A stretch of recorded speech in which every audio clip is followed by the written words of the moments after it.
pleased that tonight we'll have two presentations by two artists,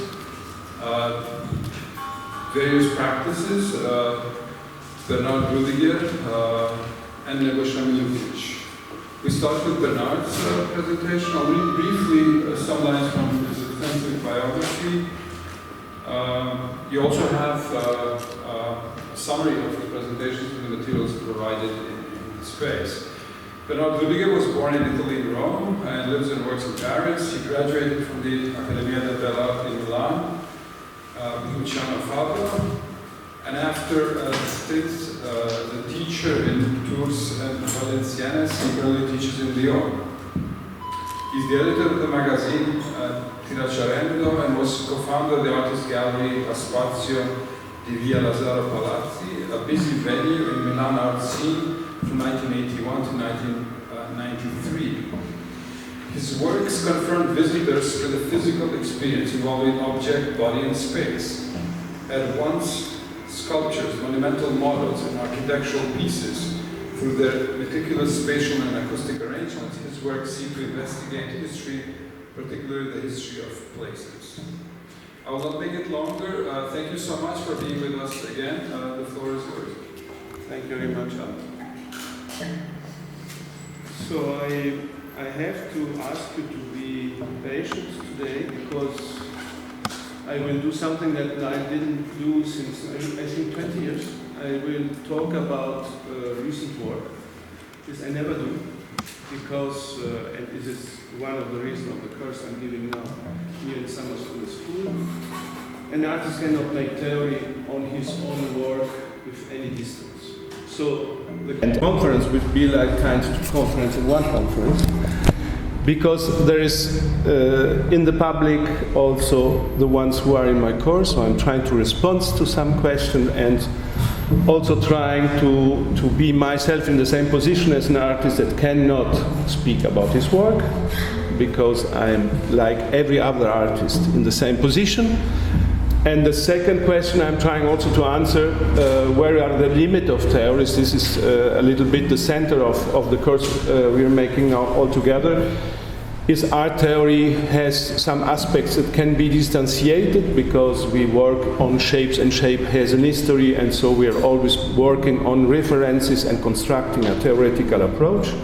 But the limit of this theoretical approach is on one side that we are also acting, making gestures, and the gestures are the contrary of the distanciation, so we can not speak in the moment of gesture.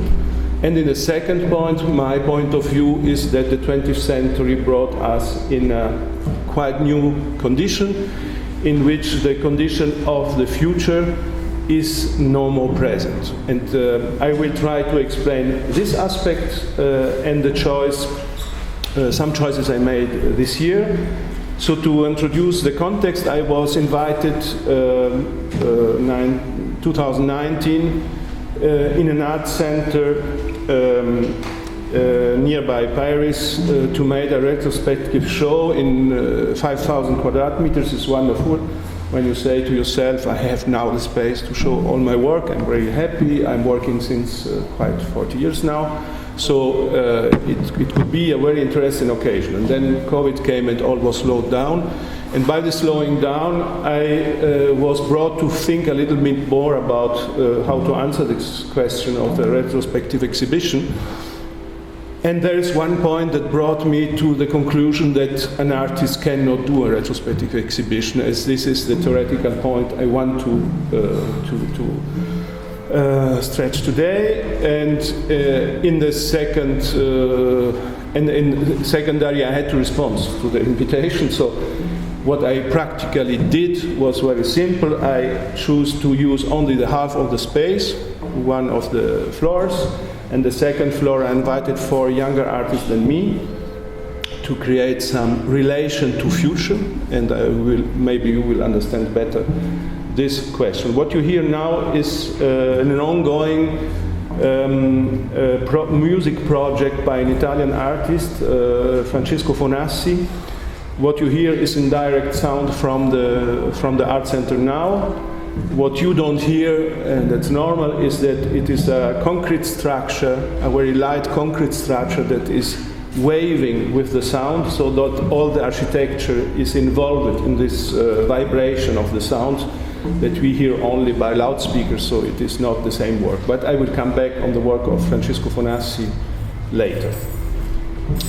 I will switch, excuse me, I will switch off the... okay. 1 second, I switch off the music because it can, now it's very quiet, but it can become really loud. Okay. So this is the art center I was invited to make my show. It's a very new space. It is, with COVID, in its 5th year of existence.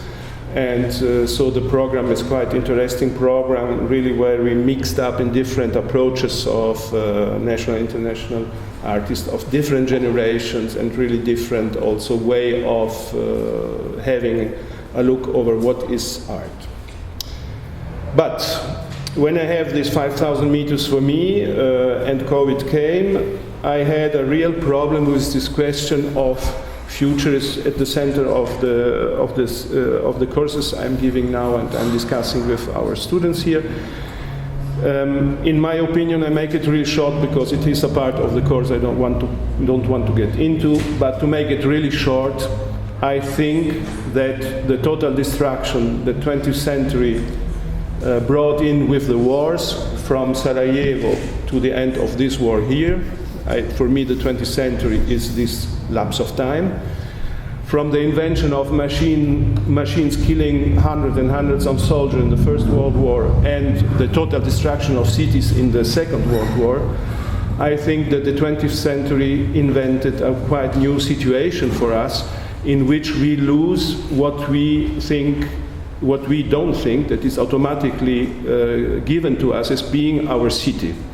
And by city, I mean really what in Renaissance was thought to be citizen, to be in dialogue in the city with citizens that have a discussion over objects and subjects that they can distantiate, but they are also discussing from a point of view where more of the parts of the discussion are unknown to consciousness because they're automatically given by culture.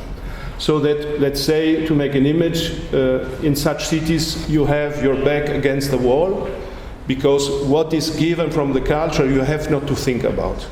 And in the discussions on theory on art, I think this is a very important point. Theory can only exist if you are somewhere and can recognize an object as being an object because you can see the differences because you know the place you are.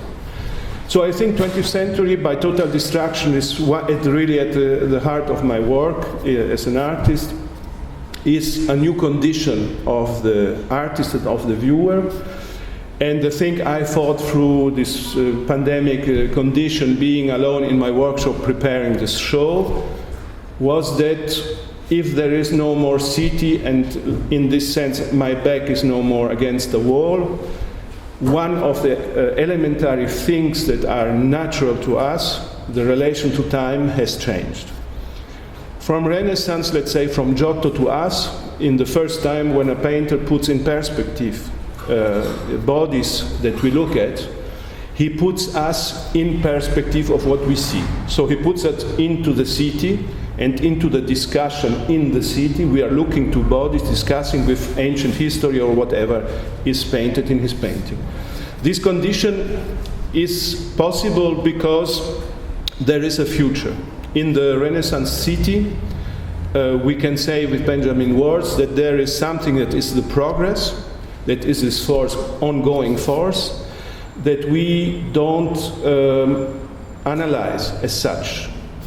And in the construction of future, this going up to future, we are always thinking in generations. So what we want a little bit of talk yesterday, what Albert you saw as a negative element, I think more radically that it does no more exist after 20th century.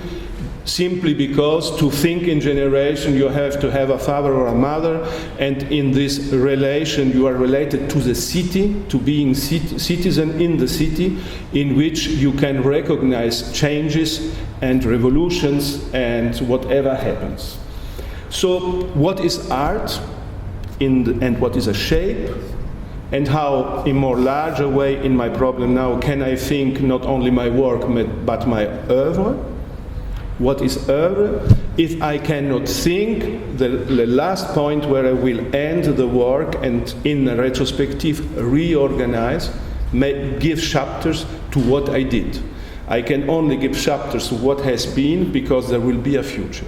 And this is the typical avant-garde idea we have grown up in, and is so automatically to us, given to us, that I can even not think outside of this thinking condition, this automatic unconscious condition. So now COVID and my existence brought me to think that maybe this condition of future does no more exist, and how can I now deal with? As I told you, I cannot tell you how I do it with my actual work, because I cannot speak about my actual work. I'm really a bad theoretician on actual work. And so I was in this moment making seminars, online seminars, and I get back to some works I did in the 90s, and there were about a special theatrical condition of performance. I show you very quickly the elements because they are needed to explain what I want to say. This is a performance did on a very bad film that is on a television, that was done after the first Gulf War, in which I was really surprised and in a kind of very strange condition to think as a German or Italian that what I thought was the peace after war, that did no more exist, and that our countries were doing war outside of Europe but doing war. And this was for me a really new condition. So I did a film in which I'm talking with an interviewer. If you look longer, 36 minutes of the interview, you will understand that it is a puppet. She doesn't move, and I don't speak really the language. There's another wife translating what I'm saying, and I'm wearing a strange mask. That is a photograph, and this is a photograph of one of the 11 victims of the western side of this first battle. 11 to, we don't know, because the number has never been counted, but the number of victims of the other side was enormously bigger. To remember for whom there were in this time, we had only the images of the BBC. We could see only this strange place of light, but we never saw the war going on really in this moment. So I was also very shocked by this absence of images. So in this interview, I'm trying to say that to respond only by analogies. I never respond logically to the question, and in this analogic response, I'm only saying that maybe the only thing to do is to do only one museum, put all the works together until there nothing can more go in, and maybe a new language of this Occidental island can now arise from this supervision of works. And after this, I was invited to the Venice Biennale. I will come back to that. And I was then, I saw some images about Pulcinella. And Pulcinella is a puppet from classical, from street theater in Napolitan culture. I will go back to this. And this performance, I did a performance for a Pulcinella that I now thrown away. Let's see, let's find the image. Excuse me, I think I did a mistake. And the image is no more there. Yes, it has been displaced. It is a performance where I wrote not a text, because Pulcinella doesn't say text. Pulcinella is an improvisation. It is an actor living on the street. The figure of Pulcinella, how you can see in Gian Battista's Tiepolo's drawings, is that figure that is about really not interesting thing like sitting and shitting. eating. He has always a mask like a bird, a black mask like a bird, and his theater is only done on the street, so that he improvises with the people coming through, and the comics comes from his actions. The bad speaking, he makes thoughts every time when he speaks. The words are not exact, and so the understanding is always not clear. And then he brings in all these figures that are living in the city, the rich, the priest, or whatever, and will begin to improvise comics with him. In my piece, he's also someone figure that is very much eating. So in my piece, that was 94. I improvised, let's improvise an actor who was really possessed, because Pulcinella, you don't wear a mask, you are possessed by the mask. In the tradition, it comes from a culture that is named Atelan culture, that was a culture east from Naples, that was a pre-Roman culture existing there, and this theater was quite different than the Greek and Roman theater, so that the mask is never put off. Pulcinella's only, also today when you go to Naples and you see a Pulcinella is a Pulcinella. It is not someone acting Pulcinella. So Pulcinella is a kind of strange figure. It's not a god, it's not a human, it's not an animal, it's not a mask. It's someone who goes through the borders, on the borders, and he speaks with the dead people. He multiplies himself.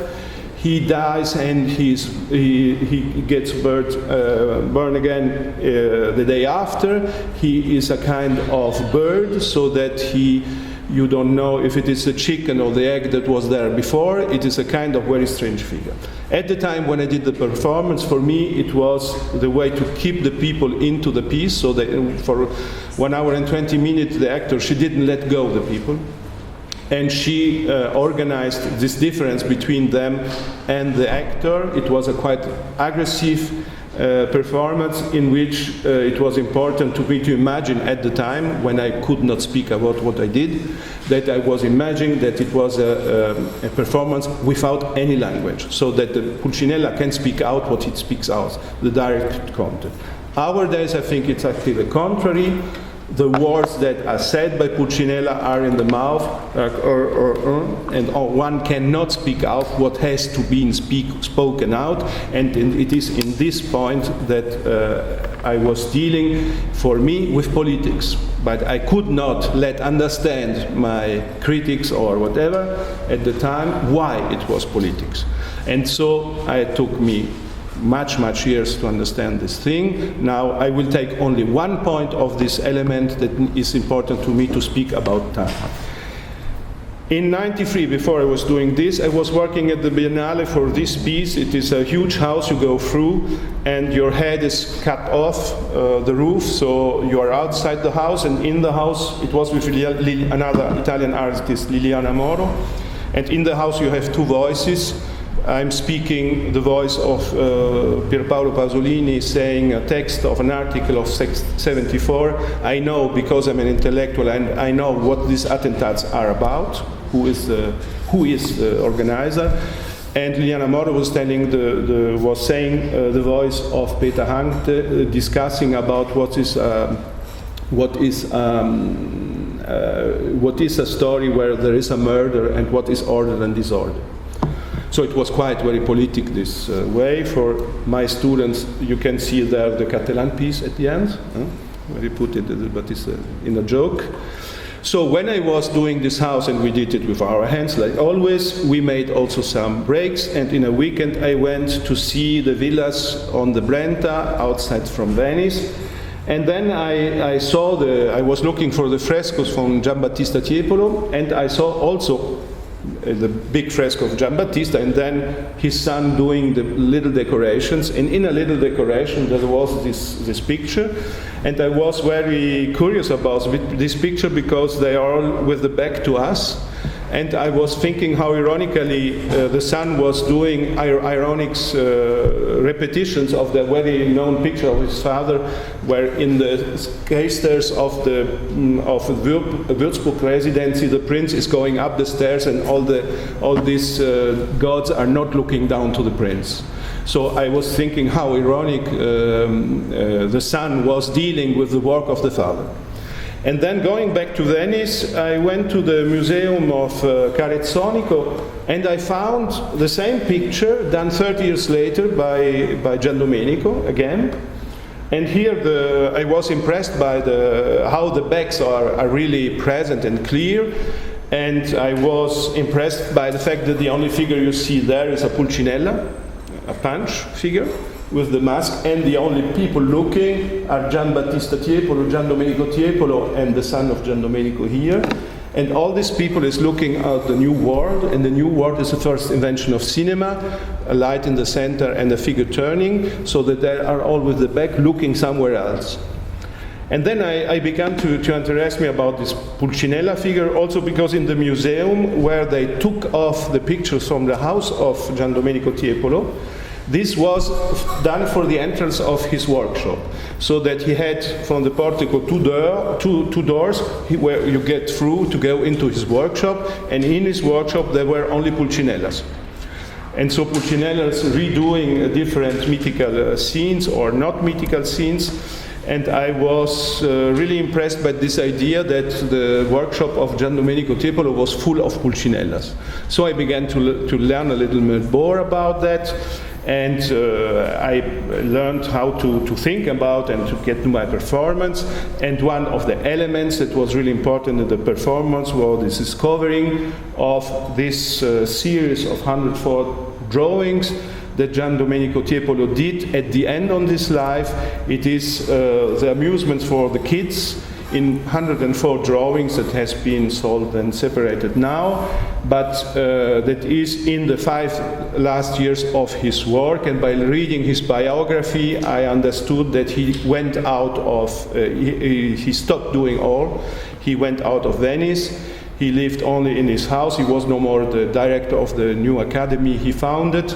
And he retired radically, doing only drawings of the life of Pulcinella. And so I studied these drawings because my performance was constructed by this. And Pulcinella is making some fun by marriage, and then he is killed. This is the Goya took his picture from this drawing of Gian Domenico, and then he's growing his child, and then he's punished, and then he dies again, and then he eats, and then he marries again, and then he has a new child again, and then he's playing with mythologies, and then he's doing some day work to have some wood for the winter, and then he becomes king, and then he goes to do some daily work again.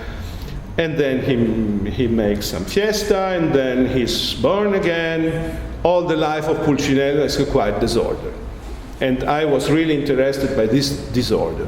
And I discovered that two, for me, really stupid art historians had taken a real big part of the life trying to reconstruct this drawing by saying that Pulcinella, it is a Pulcinella, that Gian Domenico did not write the right numbers of the drawing because he cannot die twice, that this mythological history has to signify something, so here they reorganized all the drawing. There was one of them telling this is a false, this is a real, this is for another series or whatever.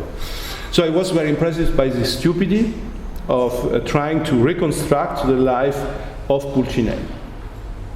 Now, in these last years, I've been working very much on Pulcinella. And in the same time, Agamben made a little book on this series of drawings.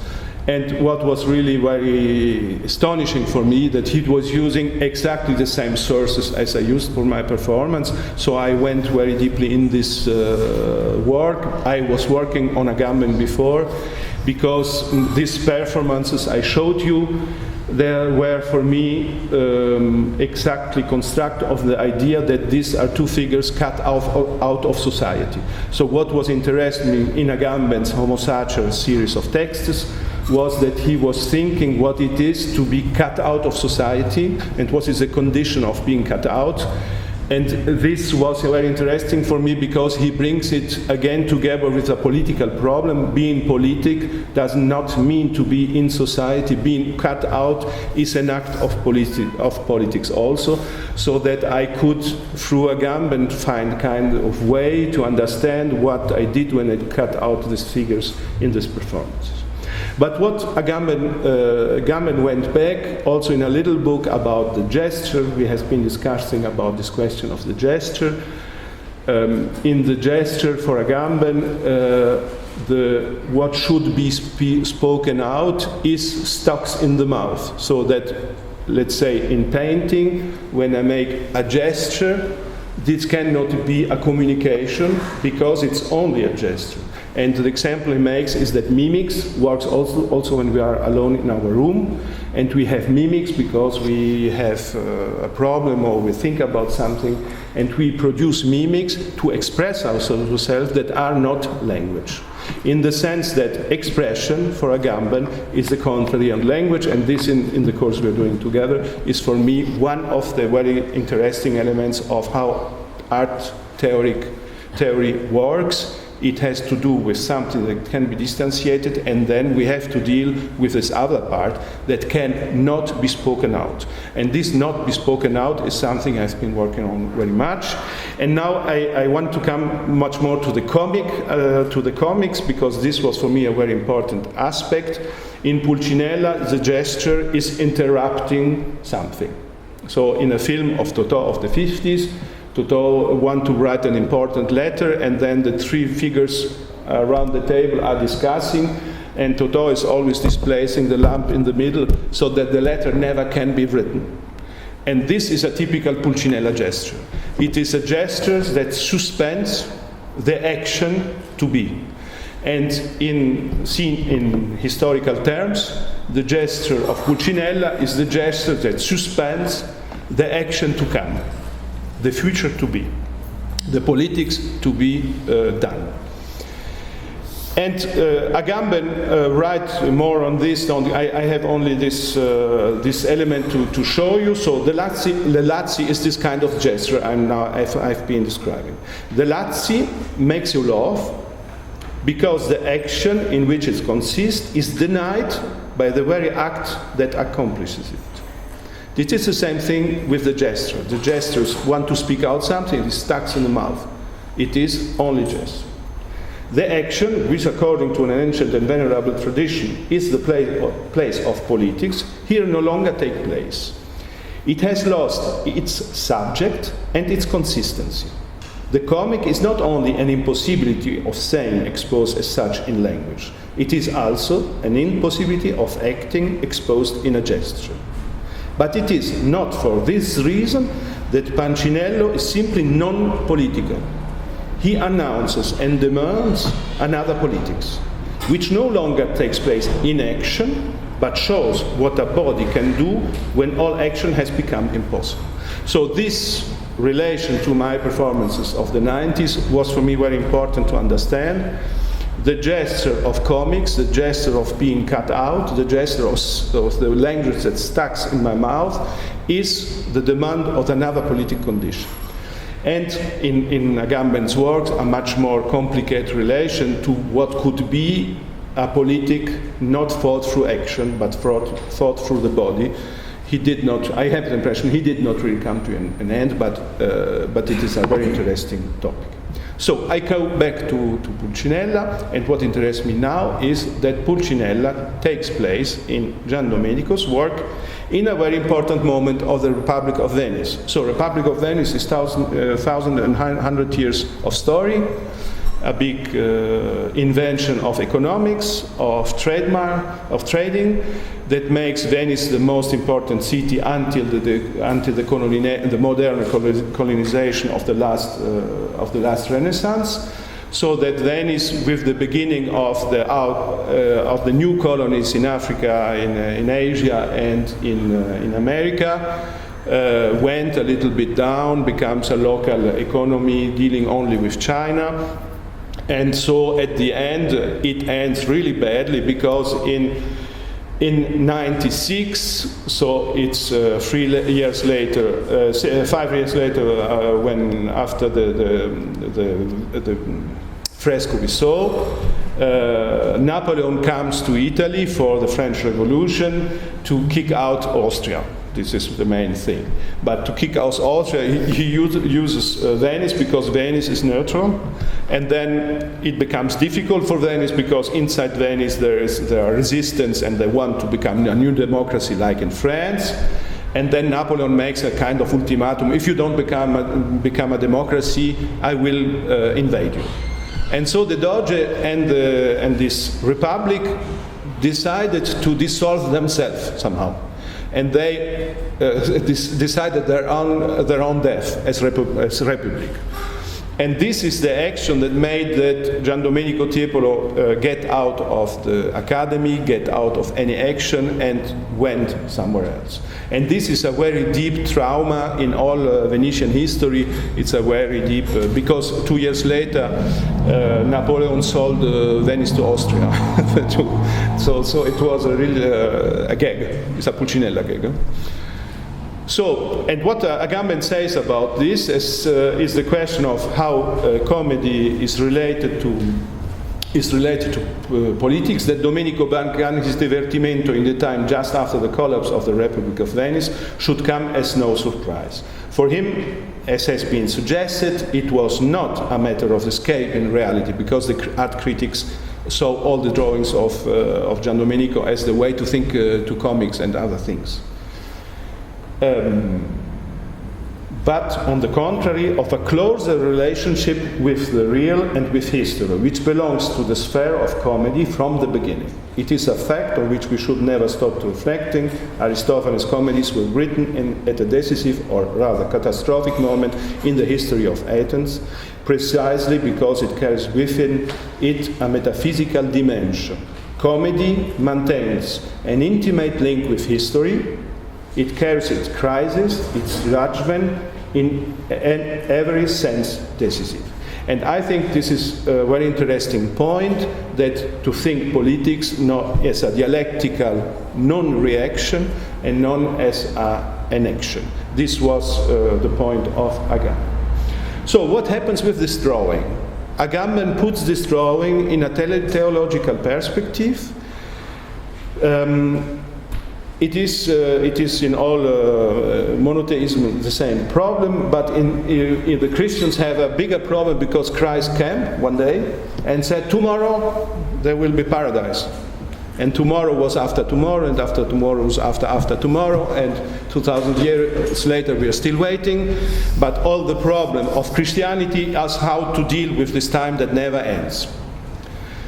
So, one of the theological elements that has become important in the first times is that in Christian theology, the figure is that of recapitulation, reorganization of the past. For the economy of the fullness of time, when the paradise will come, all things be recapitulated in Christ. That means that when you go to paradise, you reorganize this non-time that we are waiting for the future to come in chapters that will be sensed to be in the body of Christ, to be in the paradise, to be the same thing out of time. Because the paradise in the apocalypse, in the Christian apocalypse, time is eaten off. So time goes back, is eaten off, and then we are in eternity. Only a recapitulation allows us to say of a thing, of a certain time, that it is the last, that it is completed. In the same way, it is said that the whole life of a dying person is replayed before his or her eyes, that it is recapitulated for a moment. So, future is dead in our culture, even in Marxism thinking.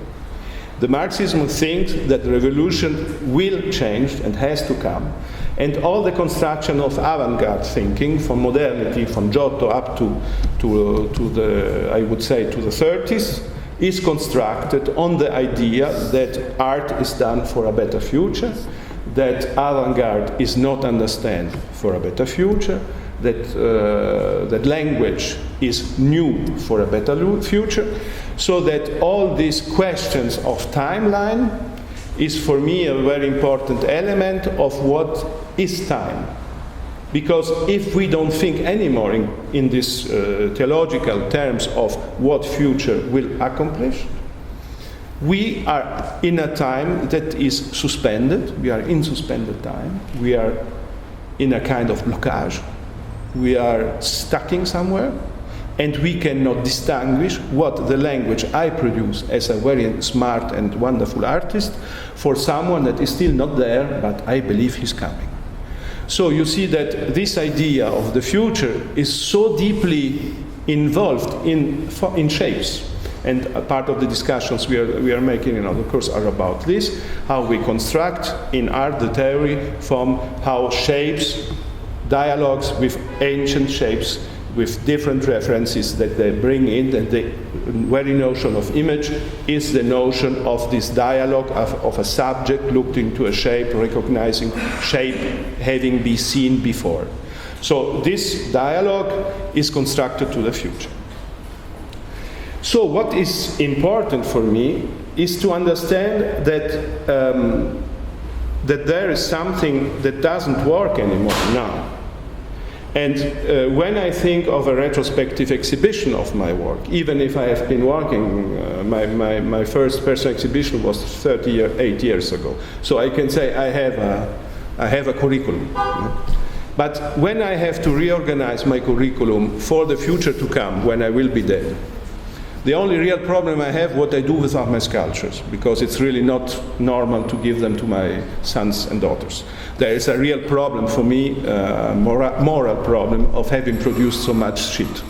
So the problem is, what is a shape if I cannot recapitulate the shape in the sense of what she should meant? You see this theological construction that this time that I'm living in and that I cannot describe because I'm living in.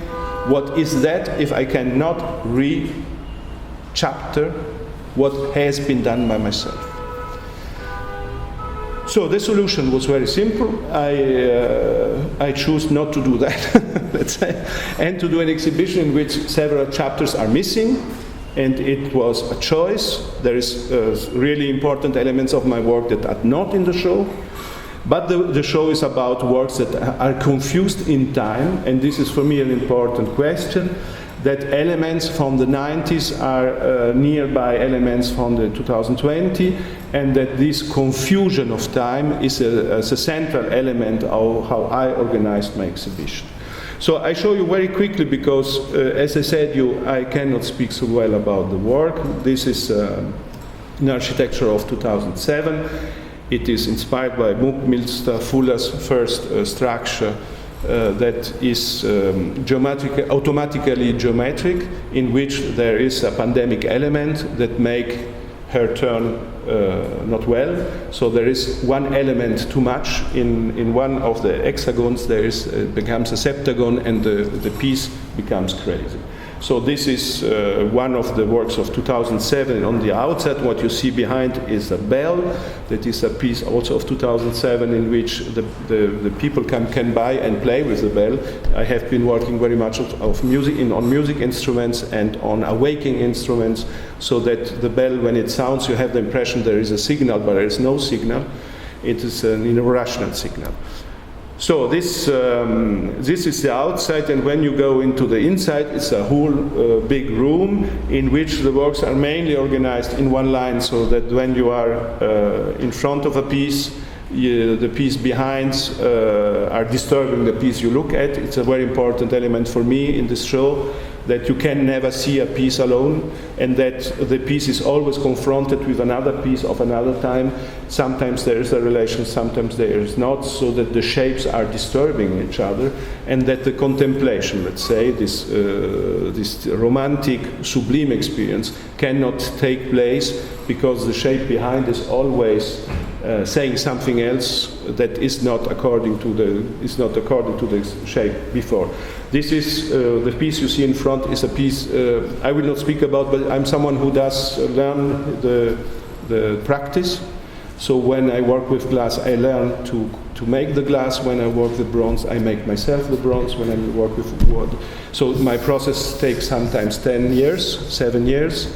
There are long processes of producing. This, what you see, is a glass structure of a house taken out of a dream, in which I see a humanistic house hundreds of years after the end of nature, in which the sun is making it burn, and I'm trying to understand what is written on the door. And on the door it is written even in Latin, because in the dream I read Latin without any problem, and it is written even the humanist knew that it would not have been possible. And I wake up. And in this house has been opened. I don't tell so much about, but let's say it is in glass, and it is the house of the humanist. The piece after is done with what remains from this piece, and it is a how do you say in English? Polypheme. The figure of Ulysses with one eye. The monster with only one eye. The giant with only one eye. Excuse me? It is one of the Cyclops, but it's not his name, but it doesn't matter. Polyphemus, yes. It's a Polyphemus with one eye. I've been working very much of machine célibataire, the question of machines that are no more responding to our bodies. So this is a kind of machine célibataire, standing of kind of vases. And then you see another Maison de l'Humaniste that has been produced. I finished it in Noir. I began it at the same time in 2009 as the Glass House. The Glass House was finished in 2016, and this was finished for the exhibition. It is a cast in aluminium, and like a motor that has been too hot, it has several elements that can refresh the hot metal. Behind that, you see a piece that is Luciano Fabro that did Agroma. Agroma is a machine from Roman ancient time, with which, with two elements like this, you could make calculation about triangulation to measure. So it is a disoriented Groma that tries to take the measure of space, and nearby this there are some porcelains. On these porcelains that were done by my friend for another piece she didn't succeeded in. During the cooking of the burning of the terracotta, of the porcelain could not come back really well, so that it breaks. And on this broken terracotta, I take postcards, not postcards, it is as photographs from Hiroshima, where the trees are still standing in Hiroshima after the bombing. They came back, the trees. So I make several drawings that are realistic drawings of this, and I'm trying to get some relation with the same colors of the other piece. From the sky, I remade the three colors that Mondrian did when he went from Paris to New York. He did three colors that could not have any relation to nature. So I remade for myself my three colors, my three Mondrian colors to make these pieces. This is a piece about Hamburg. It's also a postcard I buy from destroyed Hamburg, in which at the end of the postcard you can see very, very small this house no more standing, one house no more standing, with three fireplaces, chimneys going up, so that this structure didn't destroy herself during the bombing. And I reproduced the same thing by terracotta, working on terracotta, so that I put a terracotta, it falls on this by side, and the day after I put another level, and then another level, and then another level, reconstructing in the contrary the destruction of and this I make twice, like twins. The question of twins is very important for me, because if you have any horizon anymore, you cannot be anymore in perspective, so that the two eyes cannot converge in the perspective you are asked to be in. So very much of my works are working with double structure, so as if the eyes could have two targets to look at. What you see over there is a very ancient piece of 95. It is the structure comes from a house of an abstract expressive painter of Athens, who did his polypheme atelier with only one eye in concrete is a very, very aggressive structure that I use to put two of these older kind of sculpture in.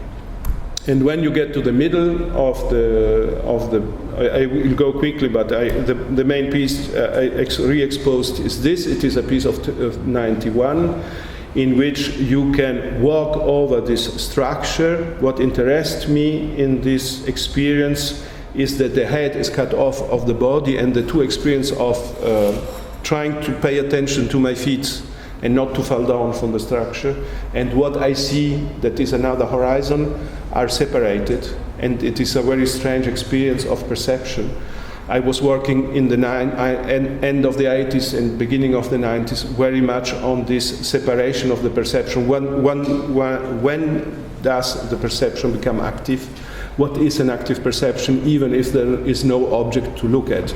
And here in the exhibition, you look back in the exhibition, but you cannot see the exhibition, because you have another perspective where you don't see the pieces.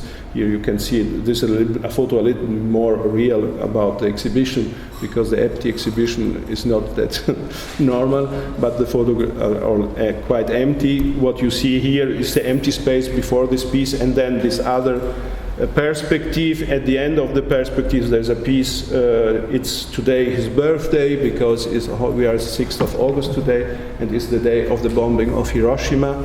This piece his name is Pendulum, and the date of the bombing of 6th August 45. And what he does, he makes move. It is a pendulum. It is a clock that moves these very heavy arms. And when the arms become to the middle, they fall down, and by falling down, they interrupt the moving of all the machinery is working, and you are always interrupt, so that in the exhibition you have the sound of tack, tack, tack, tack, and then always a disaster like. And this is for me a very important point. I've been working very much of this question of awakening, of this condition of total destroying. What is an artwork in a total destroyed city, or place, so that you are always waken up by this work in the exhibition, and you can never concentrate really on another piece by forgetting this piece in the exhibition. And what is in front of her is a series of very recent works, so I can really say not so much. The only thing I can say that all this series of pieces are named Failed Again, and in trumpet, 7th trumpet number, this is number 5, is the last one. This is a trumpets. I'm doing, joke, trumpets for the apocalypse. The 7th trumpet of the apocalypse is the moment where time has to return back, and if it sounds, time is eaten up. So I'm producing trumpets that cannot be used, because the wind goes in two sides, or the elements are not corresponding, and these are done with also very often pieces like the first element you see in front here is a terracotta, a porcelain I did for another piece we will see later that was not good, so that that it was destroyed, that in the oven the piece was burned down, and this is burned down pieces, the other side is bronze and wood.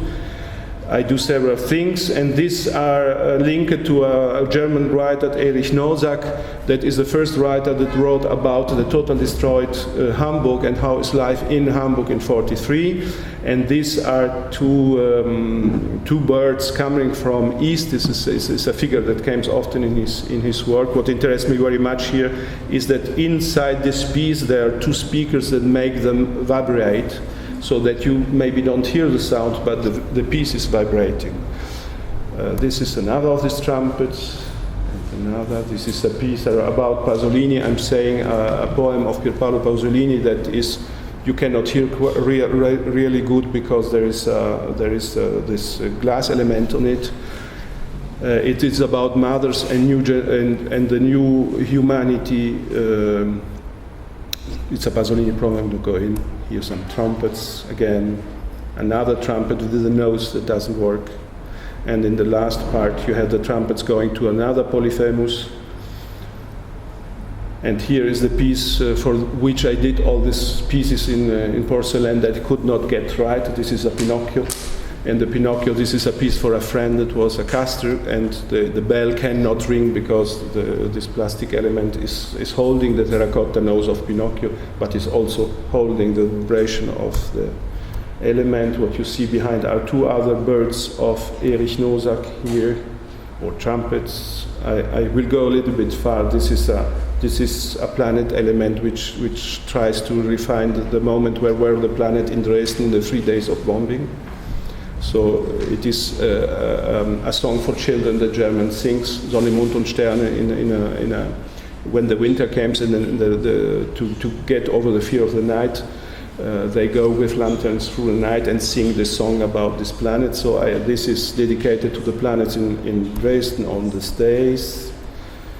This is the eye of Gino de Dominicis. I took from his Persian way of looking to cosmology, and behind there is a drawing, overlapping drawing, taken from an image a Japanese soldier did 36 degrees around Hiroshima, and the total destroyed Hiroshima.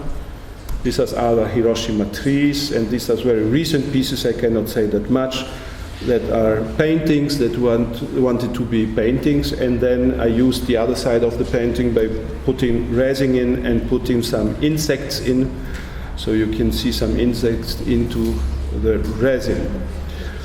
And then when you go to the outside, that for me is always very important, here you have the bell again and other bells I did in the 2004, which are done with real animals that the bones has been burned in the process of doing the bronze, so that when you play them, you play the bell, you play the bone again.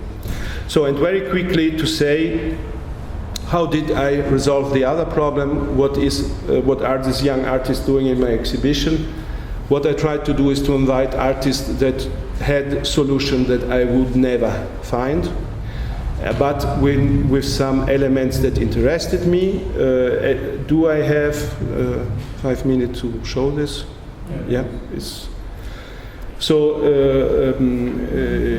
Michala Julinova is now I interrupt myself and then I don't find the words anymore. She comes from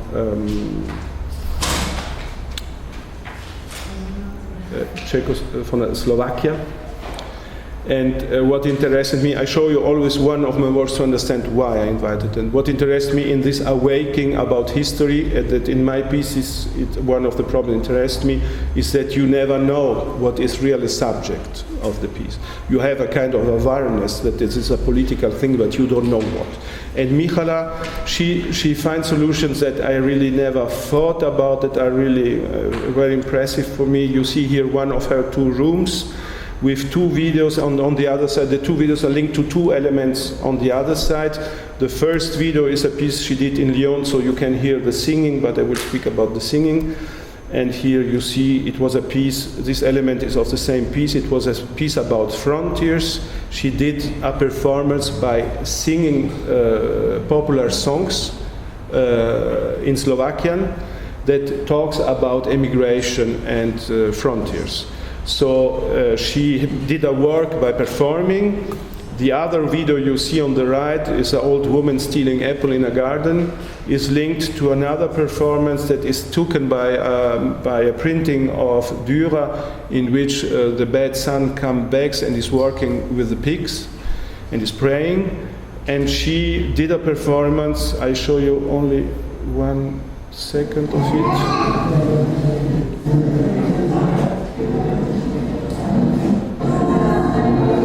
This is the very beginning, the performance is 30 minutes.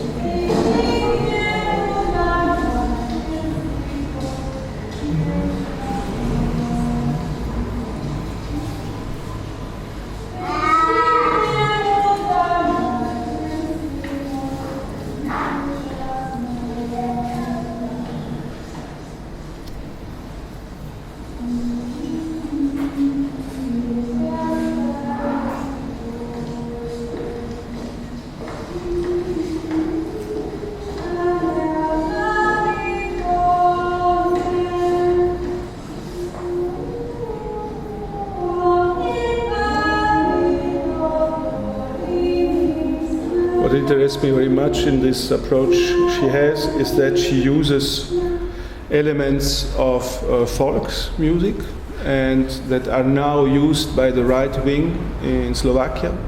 That is really what the right wing of Slovakia brings back. She uses this in a very strange way to enchant somehow, to sing the place, and then she makes, she works with a dancer, and there are actions, and there are this, she's, how you say these birds you can play with, you have also in Kosovo culture, the ulula.